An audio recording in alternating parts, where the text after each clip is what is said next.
Hi hello ನಮಸ್ಕಾರ ಸ್ನೇಹಿತರೆ. ಸರ್ಕಾರದಿಂದ EPFO ಪಿಂಚಣಿದಾರರಿಗೆ ಅಂದರೆ EPFO ವ್ಯಾಪ್ತಿಗೆ ಬರುವಂಥ ಪಿಂಚಣಿದಾರರಿಗೆ EPFO ಇರುವಂಥವರಿಗೆ ಸರ್ಕಾರದಿಂದ ಕೆಲವೊಂದಿಷ್ಟು ಬದಲಾವಣೆಯನ್ನು ಮಾಡಿದ್ದಾರೆ. ಸೊ ಈ ಯೋಜನೆಯಲ್ಲಿ ಈ ಒಂದು ಬದಲಾವಣೆಯಿಂದ EPFO ಪಿಂಚಣಿದಾರರು ಯಾರು ಯಾರು ಇದ್ದಾರೆ ಅವರಿಗೆಲ್ಲ ಒಂದು ರೀತಿ ಗುಡ್ ನ್ಯೂಸ್ ಅಂತಾನೆ ಹೇಳ್ಬೋದು. ಇನ್ನು ಮುಂದೆ ಈ ಎಲ್ಲ ಒಂದಿಷ್ಟು ಕೆಲಸಗಳು ನಿಮಗೆ ಈಸಿ ಆಗುತ್ತೆ. ಏನೆಲ್ಲ ಈಸಿ ಆಗುತ್ತೆ, ಏನೆಲ್ಲ ಬದಲಾವಣೆ ಮಾಡಿದ್ದಾರೆ ಅನ್ನುವಂಥ ಮಾಹಿತಿಯನ್ನು ತಿಳಿಸ್ಕೊಡ್ತಾ ಇದ್ದೇನೆ.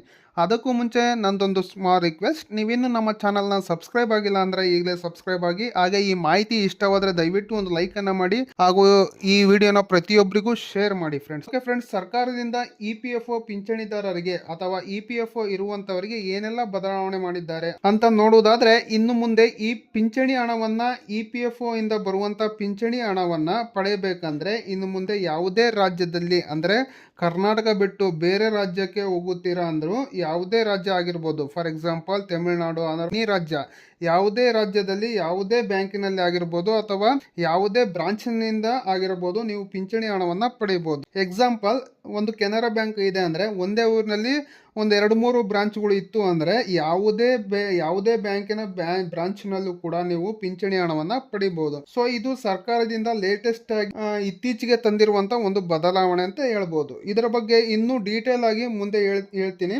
ಸೊ ಈ ರೀತಿಯಾಗಿರುವಂಥ ಬದಲಾವಣೆಗಳ ಈಗಾಗಲೇ ಕೇಂದ್ರ ಸರ್ಕಾರದಿಂದ ಜಾರಿಗೆ ತಂದಿದ್ದಾರೆ.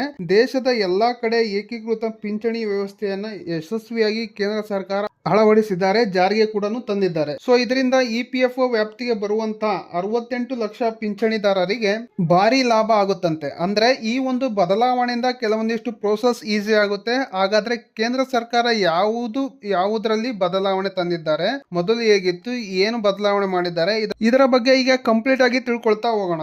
ಓಕೆ, ಮೊದಲನೇದಾಗಿ ಹೊಸ ಬದಲಾವಣೆ ಏನು ತಂದಿದ್ದಾರೆ, ಅದರಲ್ಲಿ ಏನು ಬದಲಾವಣೆ ಆಗಿದೆ ಅಂತ ನೋಡುವುದಾದ್ರೆ, ಪಿಂಚಣಿ ಹಣ ಜಾರಿಗೆ ಆಗುವ ಸಂದರ್ಭದಲ್ಲಿ ಅಂದ್ರೆ ಮೊದಲನೇ ಬಾರಿ ಪಿಂಚಣಿ ಹಣವನ್ನ ಏನಾದರೂ ನೀವು ಪಡ್ಕೊಳ್ತಾ ಇದ್ರೆ ನಿಮ್ಮ ಖಾತೆಗೆ ಬರುವಂತ ಸಂದರ್ಭದಲ್ಲಿ ಬ್ಯಾಂಕಿಗೆ ಹೋಗಿ ಅಥವಾ ಯಾವುದೇ ಒಂದು ಕಚೇರಿಗೆ ಹೋಗಿ ವೆರಿಫಿಕೇಶನ್ಸ್ ಮಾಡುವಂತ ಅವಶ್ಯಕತೆ ಇಲ್ಲ, ಅಂದ್ರೆ ಪರಿಶೀಲನೆ ಮಾಡುವಂತ ಅವಶ್ಯಕತೆ ಇಲ್ಲ. ಸೊ ಮೊದಲು ಹೇಗಿತ್ತು ಅಂದ್ರೆ ಪೆನ್ಷನ್ ಅಮೌಂಟನ್ನು ಅವರು ಖಾತೆಗೆ ಬರಬೇಕು ಅಂತ ಅಂದರೆ ಬ್ಯಾಂಕಿಗೆ ಹೋಗಿ ಅಲ್ಲಿ ವೆರಿಫಿಕೇಶನ್ಸ್ ಮಾಡಬೇಕಿತ್ತು, ಅಂದರೆ ಪರಿಶೀಲನೆ ಮಾಡಿಸ್ಬೇಕಿತ್ತು. ಅದು ಆದಮೇಲೆ ನಿಮ್ಮ ಬ್ಯಾಂಕ್ ಖಾತೆಗೆ ಬರ್ತಾ ಇತ್ತು. ಈಗ ಕಂಪ್ಲೀಟ್ ಆಗಿ ಅದನ್ನು ತೆಗೆದುಹಾಕಿ ಈಗ ಯಾವುದೇ ವೆರಿಫಿಕೇಶನ್ ಇಲ್ಲದೇ ಡೈರೆಕ್ಟ್ ಆಗಿ ಆ ಒಂದು ಹಣವನ್ನು ನಿಮ್ಮ ಖಾತೆಗೆ ಬರುತ್ತೆ.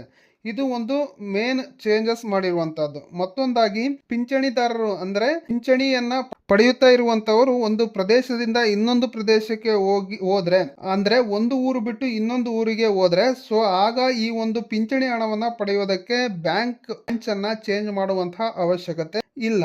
ಅಂದ್ರೆ ಒಂದು ಊರಿಂದ ಇನ್ನೊಂದು ಊರಿಗೆ ಹೋದಾಗ ಆ ಒಂದು ಪಿಂಚಣಿ ಹಣವನ್ನ ಪಡೆಯೋದಕ್ಕೆ ನಿಮ್ಮ ಪಿಂಚಣಿ ಖಾತೆಯನ್ನ ಅಂದ್ರೆ ಅಕೌಂಟ್ ಇರುತ್ತಲ್ಲ, ಸೊ ಬ್ಯಾಂಕ್ ಅಕೌಂಟ್ ಅನ್ನ ಬ್ರಾಂಚ್ ಅನ್ನ ಚೇಂಜ್ ಮಾಡುವ ಅವಶ್ಯಕತೆ ಇಲ್ಲ. ಸೊ ಈಗ ನೀವು ಯಾವುದೇ ಬ್ರಾಂಚ್ ನಲ್ಲಿ ಕೂಡ ಯಾವುದೇ ರಾಜ್ಯ ಆಗಿರ್ಬೋದು ಅಥವಾ ಯಾವುದೇ ಊರಾಗಿರ್ಬೋದು ನೀವು ಕೂಡ ಹಣ ಅಲ್ಲಿ ನಿಮ್ಮ ಪಿಂಚಣಿ ಹಣವನ್ನು ಪಡೆಯಬಹುದು. ಇದು ಕೇಂದ್ರ ಸರ್ಕಾರದಿಂದ ಇಂಪಾರ್ಟೆಂಟ್ ಆಗಿ ಚೇಂಜ್ ಮಾಡಿರುವಂತಹ ವ್ಯವಸ್ಥೆನೆ ಅಂತ ಹೇಳ್ಬೋದು. ಇದರಿಂದ ತುಂಬಾ ಯೂಸ್ ಆಗುತ್ತೆ ಅಂತ ಹೇಳ್ಬೋದು. ಈ EPFO ಪಿಂಚಣಿ ಪಡೀತಾ ಇದ್ದೀರಾ ಅವರಿಗೆ ಮತ್ತೆ ಪ್ರೋಸೆಸ್ ಕೂಡ ಈಸಿ ಆಗುತ್ತೆ ಅಂತ ಹೇಳ್ಬೋದು. ಈ ಇವೆರಡೂ ಕೂಡ ಮೇಜರ್ ಆಗಿ ತಂದಿರುವಂತ ಬದಲಾವಣೆಗಳು EPFO ಪಿಂಚಣಿದಾರರಿಗೆ. ಮೊದಲೇ ಪಿಂಚಣಿ ಹಣವನ್ನ ಪಡೆಯುತ್ತಾ ಇದ್ದಂತವರಿಗೆ ವೆರಿಫಿಕೇಶನ್ಸ್ ಮಾಡುವಂತ ಅವಶ್ಯಕತೆ ಇರುವುದಿಲ್ಲ, ಡೈರೆಕ್ಟ್ ಆಗಿ ಬ್ಯಾಂಕ್ ಖಾತೆಗೆ ಬರುವಂತದ್ದು ಪಿಂಚಣಿ ಹಣ. ಇನ್ನು ಎರಡನೇದಾಗಿ ನೀವು ದೇಶದಲ್ಲಿನ ಯಾವುದೇ ರಾಜ್ಯ ಆಗಿರ್ಬೋದು ಅಥವಾ ಯಾವುದೇ ಬ್ಯಾಂಕಿನ ಬ್ರಾಂಚ್ ನಲ್ಲೂ ಕೂಡ ನೀವು ಪಿಂಚಣಿ ಹಣವನ್ನ ಪಡೆಯಬಹುದು. ಅದನ್ನು ಅಂದ್ರೆ ನಿಮ್ಮ ಬ್ಯಾಂಕ್ ಬ್ರಾಂಚ್ ಅನ್ನ ಚೇಂಜ್ ಮಾಡುವಂತಹ ಅವಶ್ಯಕತೆ ಇಲ್ಲ. ಈ ಎರಡು ಬದಲಾವಣೆ ಈಗ ಆಲ್ರೆಡಿ ಜಾರಿಗೆ ಆಗಿದೆ. ಕೇಂದ್ರ ಸರ್ಕಾರ ಈ ವ್ಯವಸ್ಥೆಯನ್ನ ಜಾರಿಗೆ ತಂದಿದೆ. ಸೊ ಇದು ಬಿಟ್ಟು ಇನ್ನು ಕೆಲವೊಂದಿಷ್ಟು ಬದಲಾವಣೆ ತರಬೇಕು ಅಂತ ಕೇಂದ್ರ ಸರ್ಕಾರ ಇದೆ. ಆ ಸೌಲಭ್ಯಗಳು ಯಾವುವು ಅಂತ ಅಂದ್ರೆ EPFO ಪಿಂಚಣಿದಾರರಿಗೆ ಒಂದು ಹೊಸ ಸಾಫ್ಟ್ವೇರ್ ಅನ್ನ ಅಂದ್ರೆ ಒಂದು ಹೊಸ ವೆಬ್ಸೈಟ್ ಡೆವಲಪ್ ಮಾಡಬೇಕು ಅಂತ ಇದ್ದಾರೆ. ಹಾಗೆ ಮೊಬೈಲ್ ಅಪ್ಲಿಕೇಶನ್ ಕೂಡ ಡೆವಲಪ್ ಮಾಡಬೇಕು ಅಂತ ತೀರ್ಮಾನ ಮಾಡಿದ್ದಾರಂತೆ. ಇದರ ಜೊತೆಯಲ್ಲಿ ಪಿಂಚಣಿದಾರರಿಗೆ ಅಂದ್ರೆ EPFO ದಾರರಿಗೆ EPFO ಅಕೌಂಟ್ ಯಾರ ಹತ್ರ ಇದೆ ಅವರಿಗೆಲ್ಲಾನು ಕೂಡ ATM ಕಾರ್ಡ್ ರೀತಿ ಒಂದು ಕಾರ್ಡ್ ಅನ್ನ ಜಾರಿಗೆ ತರಬೇಕು ಅಂತಾನೂ ಕೂಡ ತೀರ್ಮಾನ ಮಾಡಿದ್ದಾರಂತೆ. ಈಗಾಗಲೇ ಕೇಂದ್ರ ಸರ್ಕಾರ ಸೊ ಈ 3 ರೀತಿಯಿಂದ ಏನೆಲ್ಲ ಪ್ರಯೋಜನಗಳು ಆಗುತ್ತೆ EPF ಅಕೌಂಟ್ ಹೊಂದಿರೋರಿಗೆ ಅಂತ ನೋಡೋದಾದ್ರೆ, ಸೊ ಇದರಿಂದ ಬ್ಯಾಂಕ್ ರೀತಿಯ ಸೌಲಭ್ಯಗಳು ಸಿಗುತ್ತೆ. ಯಾವ ರೀತಿ ಅಂದ್ರೆ ಆಪ್ ಮುಖಾಂತರ EPF ಡೀಟೇಲ್ಸ್ ಅನ್ನ ಅವರು ನೋಡಬಹುದು. EPF ಡೀಟೇಲ್ಸ್ ಏನೇನಿದೆ ಅದನ್ನೆಲ್ಲಾನು ಕೂಡ ಮೊಬೈಲ್ ಆಪ್ ಮುಖಾಂತರ ನೋಡಬಹುದು, ಮತ್ತೆ ವೆಬ್ಸೈಟ್ ಮುಖಾಂತರನು ಕೂಡ ನೋಡಬಹುದು. ಎರಡನೇದಾಗಿ ಅನಿವಾರ್ಯ ಸಮಯದಲ್ಲಿ PF ಹಣವನ್ನ ವಾಪಸ್ ಪಡೆಯಬೇಕು ಅಂದ್ರೆ ಈ ಒಂದು ಹಣವನ್ನ ವಾಪಸ್ ಪಡೆಯುವುದಕ್ಕೂ ಕೂಡ ಈ ಒಂದು ಸಿಸ್ಟಮ್, ಅದು ವೆಬ್ಸೈಟ್ ಆಗಿರ್ಬೋದು, ಆಪ್ ಆಗಿರ್ಬೋದು ಅಥವಾ ATM ಆಗಿರ್ಬೋದು, ಈ 3ರಿಂದನೂ ಕೂಡ ಒಂದು PF ಹಣವನ್ನ ವಾಪಸ್ ಪಡೆಯಬಹುದು. ಮತ್ತು ಸಣ್ಣ ಮೊತ್ತದ ಅಮೌಂಟ್ ಇದ್ದಾಗ ವಾಪಸ್ ಪಡೆಯುವುದಕ್ಕೂ ಕೂಡ ಈ ಒಂದು ಸಿಸ್ಟಮ್, ಆಪ್ ಆಗಿರ್ಬೋದು, ATM ಸಹಾಯ ಆಗುತ್ತೆ ಅಂತ ಹೇಳ್ಬೋದು. ಅದರ ಜೊತೆಯಲ್ಲಿ ಎಮರ್ಜೆನ್ಸಿ ಟೈಮ್ ಅಲ್ಲಿ ಆ ಒಂದು ಹಣವನ್ನ ಹಿಂಪಡೆಯಬೇಕು ಅಂತ ಇದ್ರೆ, ಸೊ ಅಲ್ಲಿ ಎಷ್ಟಿದೆ, ಯಾವ ರೀತಿ ಬರುತ್ತೆ, ಪ್ರೊಸೀಜರ್ ಏನು, ಏನೇನೆಲ್ಲ ಇದೆ ಅನ್ನೋದು ಕೂಡ ಈ ಸಾಫ್ಟ್ವೇರ್ ಕೂಡ ತಿಳಿಸ್ಕೊಡುತ್ತೆ. ಮತ್ತೆ ಈ ಒಂದು ಹಣವನ್ನು ಎಷ್ಟು ಆಗಿದೆ ಅಂತಾನೂ ಕೂಡ ಲೆಕ್ಕಾಚಾರ ಕೂಡ ಮೊಬೈಲ್ ಅಪ್ಲಿಕೇಶನ್, ವೆಬ್ಸೈಟ್, ಸೊ ಇದೆಲ್ಲಾನು ಕೂಡ ಇಲ್ಲಿ ತೋರಿಸುತ್ತಂತೆ. ಸೊ ಹಾಗಾಗಿ ಸಣ್ಣ ಪುಟ್ಟ ಅಮೌಂಟ್ ಅನ್ನ ಏನಾದ್ರೂ ಹಿಂಪಡೆಯಬೇಕು ಅಂತ ಅಂದಾಗ ಈ ಒಂದು ವೆಬ್ಸೈಟ್ ಆಗೇನೆ ಅಪ್ಲಿಕೇಶನ್ ಆಗಿರ್ಬೋದು, ಅದರ ಮುಖಾಂತರ ಕೂಡ ಈಸಿಯಾಗಿ ಪಡಿಬಹುದು. ಯಾವುದೇ ಆಫೀಸ್ಗೆ ಹೋಗಿ ಪಡೆಯುವಂತ ಅವಶ್ಯಕತೆ ಇರುವುದಿಲ್ಲ. ಈ ಒಂದು EPF ಹೊಂದಿರೋರಿಗೆ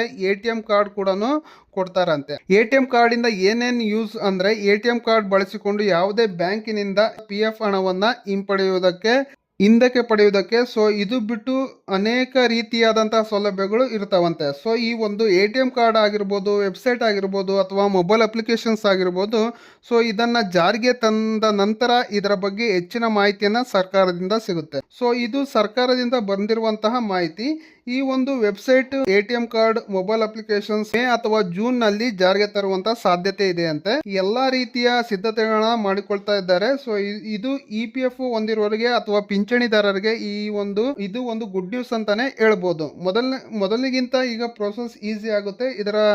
ಇದರಿಂದ ಕಚೇರಿಗೆ ಅಲೆದಾಡುವಂತ ಅವಶ್ಯಕತೆ ಇರುವುದಿಲ್ಲ, ಮತ್ತೆ ಜಾಸ್ತಿ ಪ್ರೋಸೆಸ್ ಕೂಡ ಇರುವುದಿಲ್ಲ. ಸೊ ಇದು EPF ಇಂದ ಆಗಿರುವಂತಹ ಬದಲಾವಣೆಗಳು ಆಗಿದೆ. ಸೊ ಇವನ್ನ ನಾನು ನಿಮಗೆ ತಿಳಿಸ್ಕೊಟ್ಟಿದ್ದೀನಿ. ಸೊ ಈ ಮಾಹಿತಿ ನಿಮಗೆ ಇಷ್ಟ ಆಗಿದೆ ಅನ್ಕೊಂತೀನಿ. ಇಷ್ಟ ಆಗಿದ್ರೆ ದಯವಿಟ್ಟು ಒಂದು ಲೈಕ್ ಅನ್ನ ಮಾಡಿ, ಹಾಗೂ ಇದೇ ರೀತಿಯಾದ ಇಂಟ್ರೆಸ್ಟಿಂಗ್ ಮತ್ತು ಯೂಸ್ಫುಲ್ ಮಾಹಿತಿಗಾಗಿ ನಮ್ಮ ಚಾನಲ್ ಅನ್ನ ಸಬ್ಸ್ಕ್ರೈಬ್ ಮಾಡ್ಕೊಳ್ಳಿ. Thank you for watching. Take care.